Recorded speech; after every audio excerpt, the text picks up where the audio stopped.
Hello everybody, this is Cheeseburger Jesus, and welcome back to Infamous 8. And once again, I got a newer version of the game, so I gotta go back to where we left off. I'll be right back.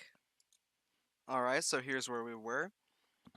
If you can just answer between 1 and 5, 1 being not at all and 5 being consistently. We run through a tedious list of questions. I relay answers he wants to hear. Have you had any suicidal thoughts in the past week? I reel back to his question 1. I wish I didn't have to ask, but it's a problem that's overlooked. His voice growing solemn with every word. I can't say the thought has ever crossed my mind. He takes a breath and moves on. Speaking of sleep earlier, any unsettling dreams in the past week? A cold flush descends over my face. 2. I avert my gaze. The scratching of his pen hastens. Why wouldn't I just say 1? Thank you for your answers, I shrug. My main problems are that I don't want to sleep and I don't want to wake up. We share a chuckle.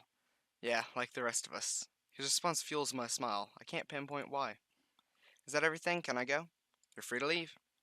His hand reaches out as I rise. I hesitate to shake it. Look, Peter. I'm here if you need anything, okay? He places his other hand on the back of mine. Take your time, but I can't help you if you don't tell me. Thanks. He claps the back of my hand and releases me. Take care of yourself, Peter. I'll see you next week. Bye. I turn into a jumble of thoughts. Is it that easy? Could I just tell him my problems and they'll disappear? Can I just right-click and go back to here, where my save games are now? So I'm just apparently really stupid. I glimpse to him one last time before leaving. He smiles and waves me off. No, of course it's not that easy. He insists that I have a problem to confess. I can't deny I have several to myself. It just annoys me.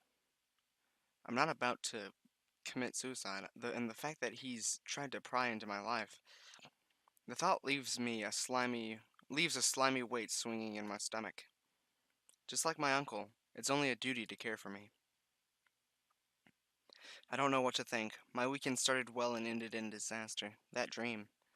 They say it's rare to have olfactory dreams, but the smells were so vivid, and the angel's scream still echoes through the corridors of my mind. All I know is I don't want to be alone anymore. I'm still clicking the wrong button.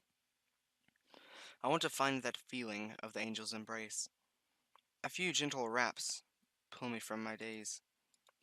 I open the door to find a fidgeting Sarah with her hands behind her back.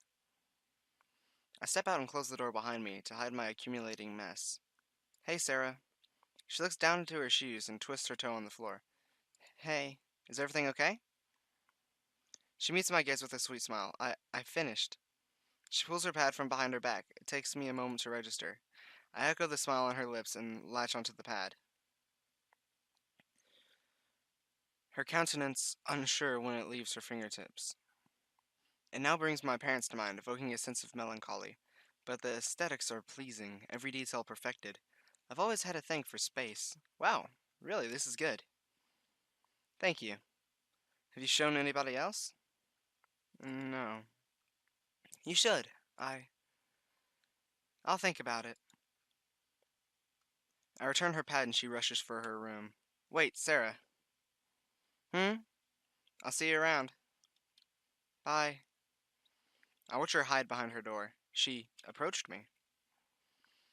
If I didn't catch her with her pad at stupid o'clock, would it have been left unseen by the world? It's a dis- it's a depressing prospect.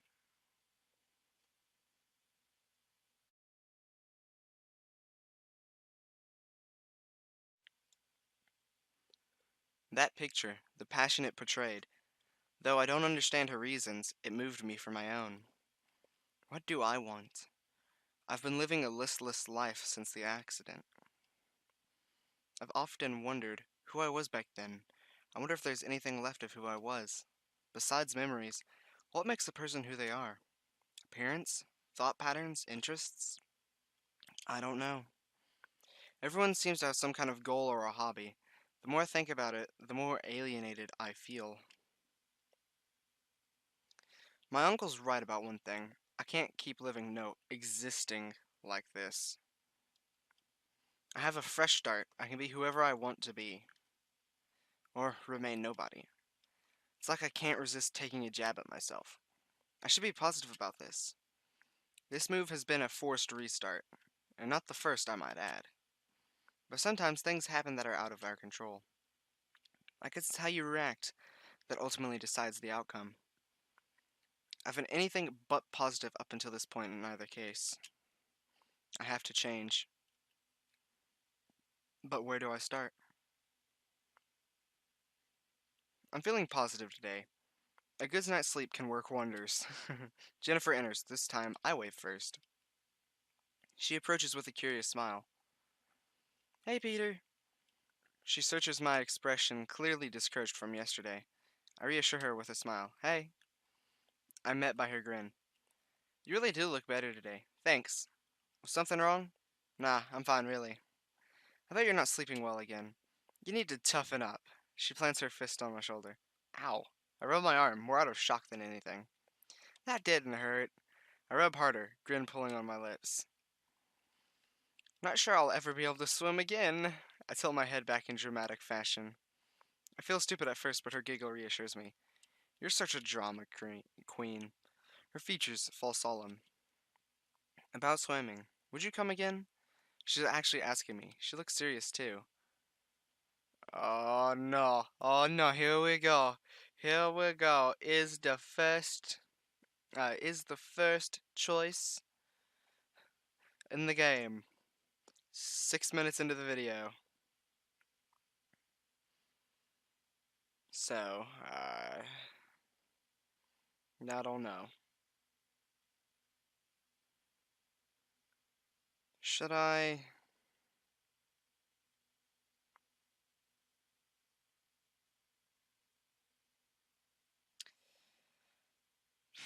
Should I, should I go? Should I go? Like, I'll feel bad if I say no, but honestly, eh. I don't know. I'll play it like myself. I'll play it as if I'm the one in the situation, but I'm also going to save. And honestly, I'd pass on swimming. My hand glides to the nape of my neck. I'll pass. Her lips fall flat and waver in the corners. Hey, that's okay. If it's not your thing, then her sentence wanes into silence. She searches through her lush hair and curls it around her fingers. I'll see you around, Peter. She flashes a smile and turns back to her chair. Well, dag nabbit. Okay, now I feel bad about that, but exactly, I'm struck with a pang of guilt. She looked dejected. Didn't think she'd placed so much weight on me coming. Another day in school, no attention paid. I'm beginning to wonder why I attend. Jennifer greeted me from afar this morning. It seemed a little strange.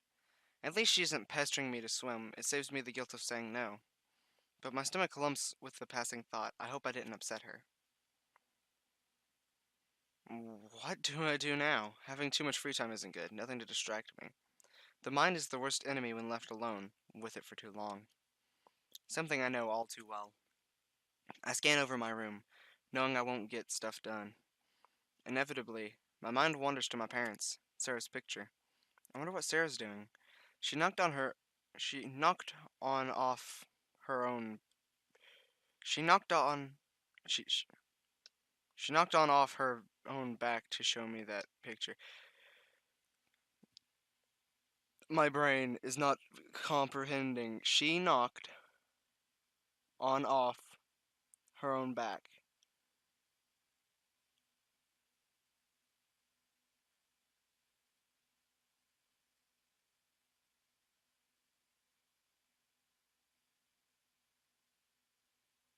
I. My brain is like, how about we don't? It's. It's a Saturday. Can we just not think today? That'd be great. But, I assume that means she went on her own accord. I didn't think she'd acknowledge my question. I have an urge to knock on her room. So I have the urge to knock on her door. Knock on, party dude! Or don't knock. Knock on, party dude. I could knock on her door. She did knock on mine. I found myself in the corridor, rapping my fist on her door. The shuffle of footsteps makes me freeze. What do I say? She had a reason to knock. The door creaks open and she peers through the opening. Her eyes widen. Hey. Hey. Sarah, what are you doing? Nothing? My brain spins its wheels for something to say. I was wondering if you want to do something? Like what? I don't know. Blood rushes to my cheeks. You see, this is the kind of conversation I would be having. She shimmies back into her room and closes the door. Did she just reject me? I'm about to turn when her door creaks open again. She emerges with her pad and a set of pencils. There's an awkward moment of silence as our eyes meet. Where are we going? The field. It's nice today. I crack a smile. Sounds good. Her eyes drop and a smile tugs on her lips. I follow her lead. The field is empty. We walk into it with no aim, so I sit down. That's a weird looking field. But it's got a good city in the background.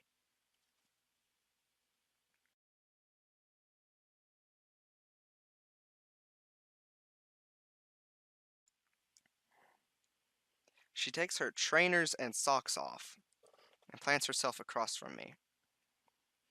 Do do do do. Google, please help.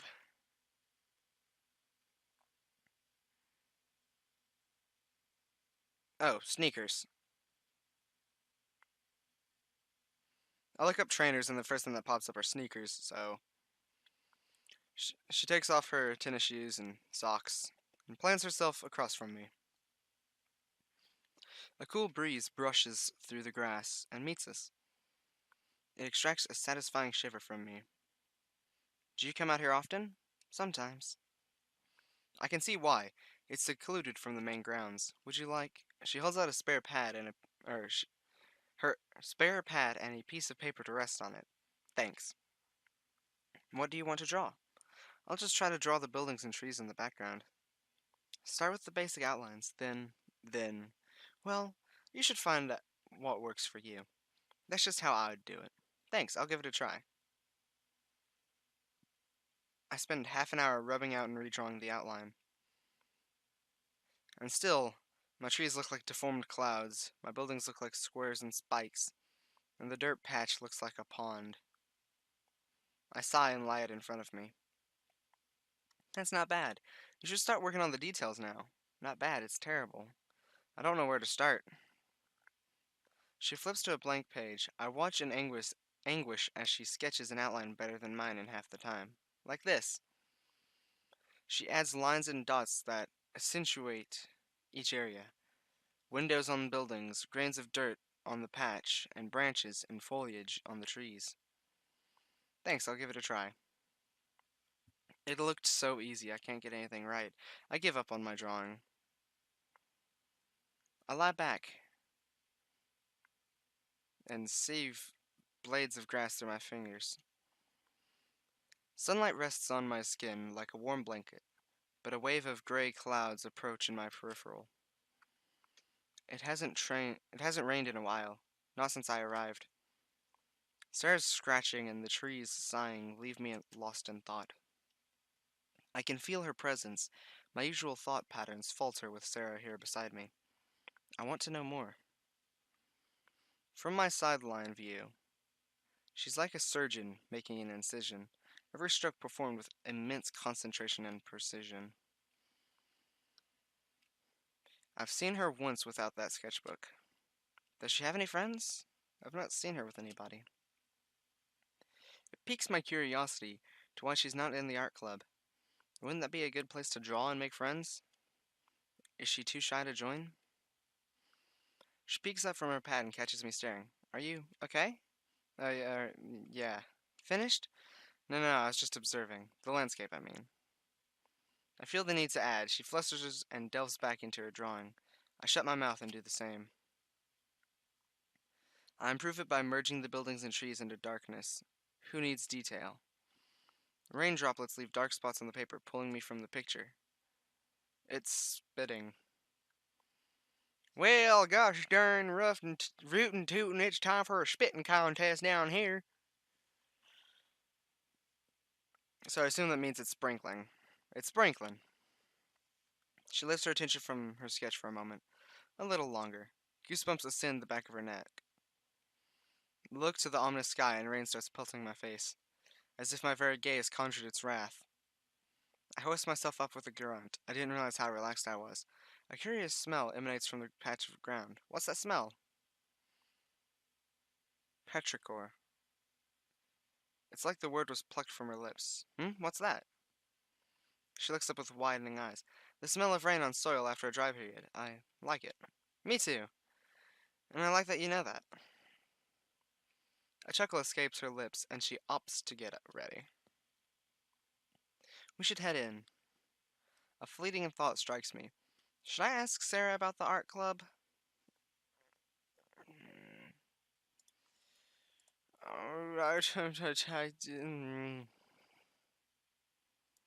I, I don't know.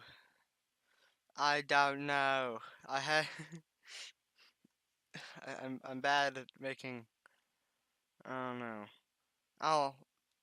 I don't like that it's red as well when I hover over it because it kind of makes me feel like I'm.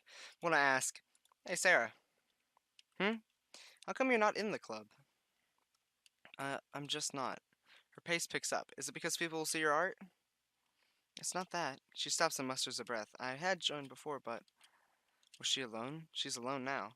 Rain trickles from her hair. What if I joined? Would you join with me? She reels back as surprised as I am. What am I saying? I don't think I've ever taken an interest by the quality of my picture. You want to draw? I muster breath and voice my decision. Yeah. Her tone falls flat. Meet me outside the dorms. Tomorrow after school. She lowers her head and steps back. I need to go. She shoots off, following the school building. Wait, Sarah. She doesn't turn to look. I'll see you tomorrow. Is that a yes? Only tomorrow will tell. After a day in class, I think to think about it, I'm nervous. I've no stake in art. I'm envious of Sarah's sense of purpose when she's drawing, and yet she doesn't seem to want to join herself. The door creaks open behind me to reveal Sarah. Hey, hey, let's go. Her eyes don't meet mine. She remains silent, head still bowed. There's a sense of determination about her strides, but the worried look on her face makes me uneasy. Sarah stops outside the room, and my momentum sends us tumbling inside. Sorry. It's her voice stolen by a sharp breath. It's not hard to see why when all eyes are on us. The classroom erupts into whispers, the air is palpable, and the glances pierce. She lowers her head and strides for a seat at the front. As I follow, I catch a few coherent sentences. Is that? It can't be. Sarah? Yeah, the girl from last year. I miss the rest as we make it out of earshot. Did you hear what happened? The girl leans over and whispers to her friend in her friend's ear. Is that why she was evasive at the mention? Come to think of it, she shut off when I mentioned it on our walk to the shops too. I had mistaken it as shyness. She slumps over the desk and buries her face in her arms. I trudge through knee-deep guilt and sit beside her.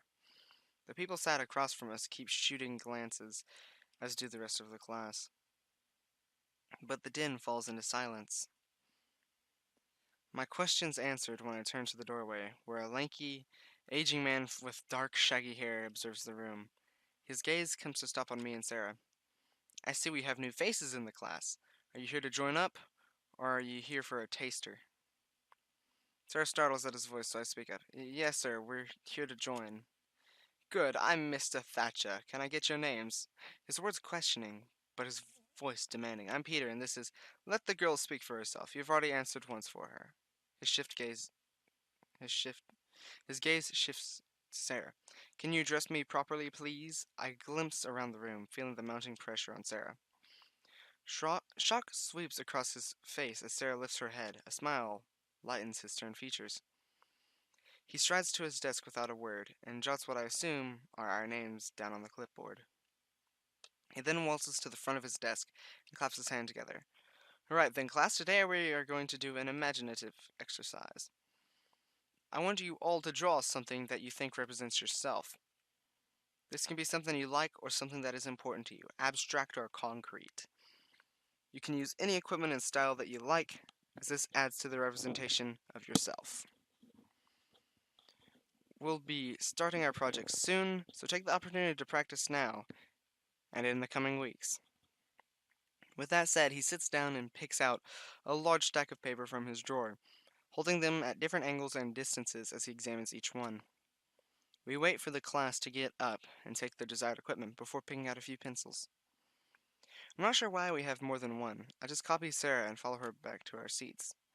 I glance around. Everybody looks either deep in thought or they're setting to work on the outlines of their representation. Sarah's huddled over her paper. A tactical maneuver, I imagine, to hide her work from prying eyes such as mine. I notice that every now and then she glances over to the door. It gives me an impression she wants to escape. I feel lost as I stare down at the piece of paper. It already represents me as it is, blank. I almost consider handing it in, but I don't fancy 2 trips to Mr. Adams' office in a week. I place a curved line on the page, then another. Before I know it, a face is forming. The resemblance is uncanny, even through my inept execution. With the picture of my mother coming into fruition, I huddle over my work, like Sarah. This is a part of me I'd rather others wouldn't see, with the possibility of them asking questions. I'm enjoying this more than I thought I would. It's therapeutic. I carry on trying to refine it, but it never seems to turn out right. Most of the time it turns out worse than before, which is frustrating. Mr. Thatcher stands in front of his desk and clears his throat. Ahem, if I can get your attention, the whole class sits up at attention. The class has finished for today. Do what you like with your pictures, as they won't count towards your grades. As I said earlier, your projects will start soon, so get in as much practice as you can in the meantime. Wait, hold on. So you're getting graded for the after school clubs in Britain? Oh, dang. Heh. Good thing I decided against joining clubs. Bad thing though, 'cause that won't look good on college resume. Took one last look at my picture before folding it into a square and pocketing it. I can't say that I'm happy with it, but I'm glad that I did it. I can't help but question to myself about the whispers in Mr. Thatcher's reaction. So, how come you left the art club? Nor can I stop myself from asking, it seems. I was busy. It's obvious a lie. I'm not about to pick her up on it, though. How was your first lesson? I jolt in surprise as she breaks the silence. It was good. I enjoyed it even if I'm bad at it. Can I take a look? I find myself hesitant with the roles reversed. I now see how hard it can be to just reveal a part of yourself like that. Only if I can see yours too. Her features debate my proposal. Okay, but I want you to wait in the corridor when we view them. Why's that? It's clear that she isn't going to make her reason apparent, so I accept her terms. It's better for me too. There's a final urge to decline and not risk her asking questions, but I will have to reciprocate if I expect her to open up. I wait until she's in her room and unfold her drawing. Wait. Oh, I wait until she's in her room and unfold her drawing.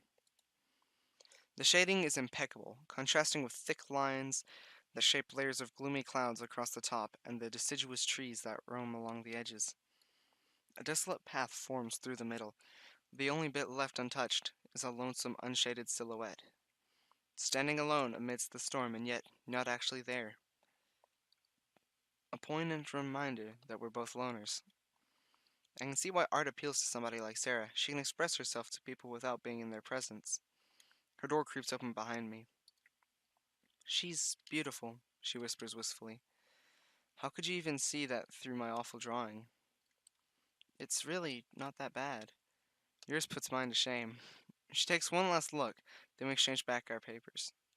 Can I ask who she is? It's my mother. I stopped myself from going too far. I see.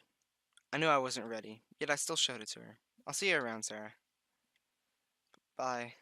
Her lips part again, but words fail to form. I hide behind my door in case they do. Why did I show her? I made it so much more obvious with my hesitance. Now she knows something's wrong. Now she's going to want to pry. I muster a deep breath and relax with my exhale. The woman in the picture captures my eye. This woman is an angel in my dreams. Maybe she was once an angel in my life, but now all I can hear is her ear piercing scream. Peter, good to see you again. His flourish becoming an annoyance. I force a smile as I take the seat. How are things? Good. I'm glad to hear. He clasps his hands and rests his elbows on his desk. My sources tell me you've joined the art club, convincing Sarah no less. I did. I'm impressed. I've been asking her for some time. This draws a real smile from me. Yeah, but I'm not sure how well I fare with art. Do you enjoy it? I can't say I don't. Then isn't that what matters? I shrug. His brow furrows as he assesses me. I'll tell you what I can about Sarah if you listen to my advice. He assesses me too well. I accept his terms with a nod. Sarah is avoidant. She's had more than a few problems because of this in her life, and here is no different. How can I be so self obsessed? Of course she has problems. I'm not the only one with a cross to bear. I've been ready to drop this whole art club thing. Can I ask what problems? I must clarify that I can't speak much about Sarah, confidentiality, but I'll tell you what I can. But I want you to promise me something. What? That you'll speak with me honestly. I inhale and nod once again. I've already said too much to Sarah. As far as I know, she may tell him about my reaction to the picture. Sarah had a friend that moved away close to the time she stopped attending the art club. I also know art is her passion. If you're able to help her stick it out, I'd be grateful. Thank you. He looks at me expectantly. Awkward silence lingers. I expected more. I've been having dreams. His brow tails up. What about my... The word sticks in my throat. Parents. Do you miss them? His question brings my own brow to a tilt. I can't tell whether he knows they're dead. Does he know I can't remember? That's the thing. I can't remember them. His eyes squint in confusion. Apparently not. Can't remember anything past about a year ago. I kick myself for dropping my guard, but I can't rationalize why I'm so guarded. I see. He scribbles down his thoughts as I expect. So you don't remember anything of your parents? No, nothing. His scribbling stops as his head raises. What are your dreams about? I've already passed the event horizon. I run through the details of my dreams and give some context. So it was only recent that your dreams took a dark turn. Yeah. Do you remember anything from before the accident? I can't remember anything since I woke up in that hospital bed. His scribbling comes to an end. I originally instructed this for the betterment of Sarah, but I believe she will more than better you too. As for you, I think you may be suffering from anxiety. Your dreams strangely signify PTSD. I can offer antidepressants. My face contorts at his offer. Don't get me wrong, I'm not trying to say you're crazy, or anything else you've heard. Antidepressants are a viable solution to anxiety. I can manage a prescription, but only if you agree. I'll think about it, thanks. I trudge back to my room. The curdling in my stomach makes me feel like I've just made the biggest mistake of my life. I think back to all those times I've asked about my parents. My uncle would shut off every time, revealing so little. I stopped inquiring before long. It was easy to leave that life buried. Either way, my lungs are lighter having spilled my dreams. I take what solace I can from his confidentiality. I arrive and sit myself in the same seat as last time. As the class enters, Sarah sits down beside me again. We match an awkward nod and smile. Beneath the table, her fingers clasp into her thigh. It looks painful. As painful as thinking of our last encounter. It feels so awkward now. Mr. Thatcher clears his throat and relays instructions. The lesson ends. We haven't spoken a word. The class leaves. I remain in hesitation. It'd be too awkward to walk back together. As I leave, Sarah's talking to some girls from the club. Our gazes catch, I turn away. After telling Mr. Adams everything, I've squandered every opportunity to speak to her. Having spent the week practicing, the novelty of art has quickly faded. I stare out the window to the waning sun. I'm not as good as I thought I was. Sarah's encouragement feels a mile away. I've been trying to improve my technique. looking up guides and watching videos on the internet. Watching people create art I'd be proud of, and to them, this is just a tutorial. I clench my fist. The pencil's nib tears into the paper and snaps. Is this really for me? Why did I sign myself up for this? Sarah. If I hadn't asked her to join, we'd have no reason to speak. Not like we speak anyways. I keep kicking myself for not speaking to her in the lesson. I find myself outside my door, trying to build the courage to knock on her door again. I don't know what to say. Maybe I could ask her to come out again? She always seems to say yes. Is she really afraid of saying no? I chuckle to myself at how cute that is. But my amusement ends with a twinge at the whole mystery surrounding the art club. Between the lessons and what Mr. Adams said, something is clearly off. Here goes. My knocks leave me frozen on the spot again. Her head pops out from the opening. Hey, I'm sorry to disturb you. I was just wondering if you wanted to do something? Like what? I manage a queasy smile and shrug. I sometimes go to the forest. Won't it be too dark soon? We could go to the park. Sounds good. We share awkward laughter, but I couldn't be happier than she's accepted. The stars protrude from the sky, signifying the clearest night since I've been here. The cold air stings my nostrils, giving me an idea. Hey, we could get a coffee on me. Pick a place and I'll pay. Sound good? She nods and leads. With our small amount of forced talk, I'm no longer optimistic about our outing. Sarah's more guarded even than me. I don't know how to approach her. When it comes down to it, the only subject we've had is art, and I know nothing. I can't say that I dislike her placid company. I wonder what Sarah thinks about me.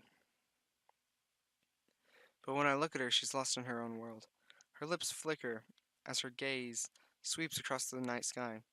It's like a ritual, as if she's counting or naming the stars. I take it you like the stars. She breaks from her reverie with a smile. Yeah, I like nights like this. Want to sit down somewhere and drink these? It would kind of defeat the purpose if they cooled down. She chuckles and nods. A smile rests on her lips as we park ourselves on a nearby bench. Though her smile is sweet, her eyes glint with melancholy. It was what I had come to expect from her. I had gotten used to it to the point that it took a smile to make me realize. She takes her beverage from the holder and gives thanks, cupping it in her hands and taking a sip. I follow suit. The warmth sends goosebumps up my arms. The joint steam of our drinks and breaths dissipate into the night.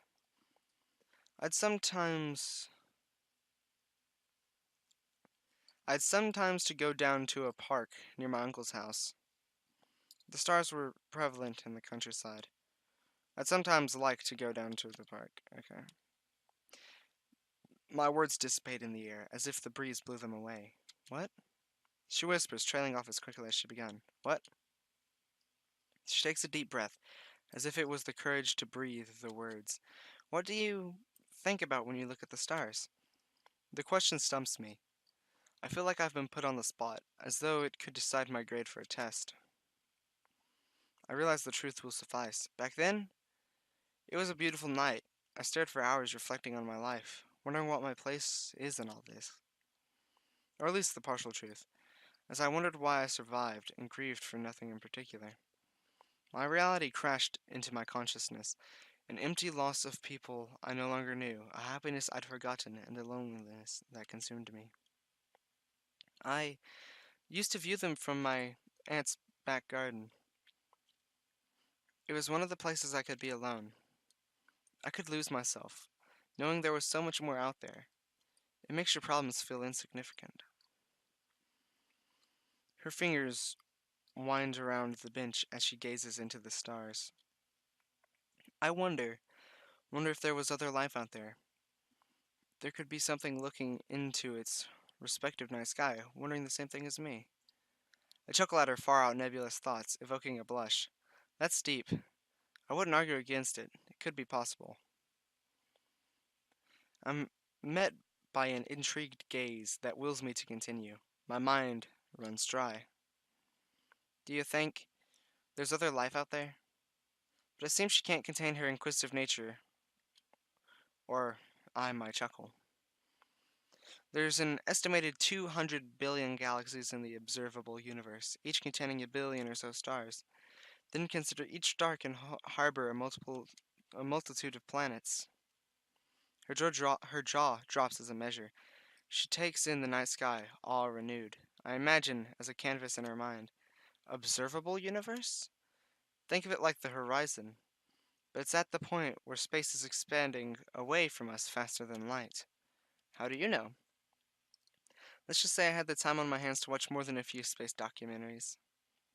Our conversation dries up. I follow her gaze into the sky, a lazy mouth resting on my lips. A lazy smile resting on my lips. I can't read. It's funny that this is the last conversation I thought I'd have here. Hell, I had doubts that I would make a friend at all. A few annoying drama shows I watched were all I had to go off of. They didn't prepare me for school, never mind this. Then again, Sarah seems different anyway. I can't place my finger on her. I'm drawn to her movements in my peripheral. She lowers her cup and catches my gaze. Where do you think everything came from? I contain my snort and brandish a smile. Nobody knows. The Big Bang is the theory accepted by the majority in the scientific community. She gives it some thought. Her lips scrunch up and her gaze is sharp enough to pierce physical reality. So if it's true, we were all once the same point. Yeah, I guess so. Never thought of it like that before. She responds with a smile. It's not forced either, nor was this topic. Which strikes me as strange in itself. Just asking for her name caused her discomfort, and she's comfortable talking about this? Her strange musings perpetuate my own. My impressions of her have been shattered, and I was confused enough to begin with. My coffee finishes with a final swill. Finished? Yeah. Fancy a stroll? She smiles and rises. The wind whispers through the tops of the trees. She's still pensive, gazing into the sky, and I can't help smile at how relaxed she is.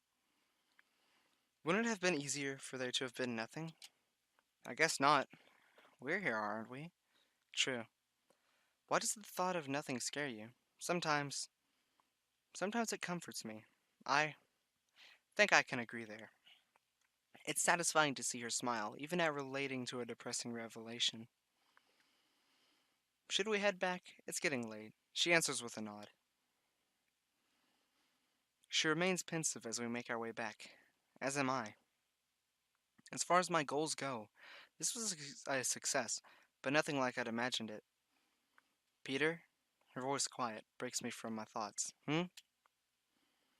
Do you think I'm weird? I can't help chuckle. I would consider her out of the ordinary, to say the least. Yeah, a little. Realizing she could take my answer and laughter the wrong way, I'm quick to amend myself. But not in a bad way. It's refreshing. She blushes and lowers her head, but I can see the smile tugging on her lips. It's contagious. She composes herself with a new air of confidence. Would you like to come for a walk in the forest sometime? She shoots an anxious glaze from behind her fringe. Does she think I'd say no? Sure, sounds good. She releases a sigh, a smile beaming on her lips. This is the first time Sarah has offered to do something with me off her own volition. The thought leaves a smile on my lips for the journey home. Alright, so I think that is where I'm going to leave this video. Because that'll leave a little bit more if I think I'm going to record more. I don't know how much is left. The game is still in early alpha, so it will be recorded more later on. But this is Cheeseburger Jesus signing out with all the time I've had to record for today. And I really shouldn't have drunk soda. Like, I literally just drank soda before starting back recording. Because I got a phone call. And now I'm burping. And that's bad. But hey, this is Cheeseburger Jesus signing out. Saying I will see you all in the next video. Bye bye!